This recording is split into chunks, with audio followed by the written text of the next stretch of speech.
Welcome to a lesson with Dr. Powell. Let's take a look at the derivative of cosine inverse. Now, we're considering cosine inverse as being the inverse function of cosine restricted to the interval from 0 to pi. And on the interval from 0 to pi, the sine function is all positive. So we'll use that. Okay, so sine of x will be positive on this interval. Okay, now to do this, we can rewrite this as x equals the cosine of y. Take a derivative to get negative sine of y. Take a reciprocal, and then we just simply rewrite this in terms of x, and x is cosine. So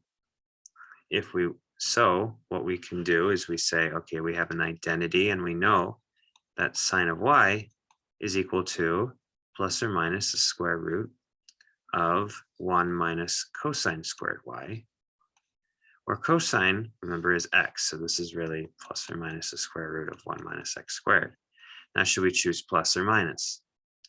Now, keep in mind that we're focusing on here the cosine of y and the sine of y. And the sine of y in this case, for cosine restricted, will always be positive. So hence, since we're solving for sine, we're going to choose the positive square root. That means that dy over dx from here is equal to negative 1 over the positive square root of 1 minus x squared, where y is equal to the inverse cosine function.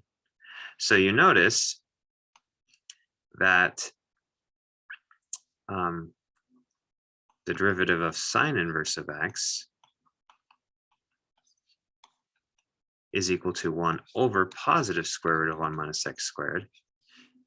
And the derivative of cosine inverse of x is equal to negative 1 over square root of 1 minus x squared.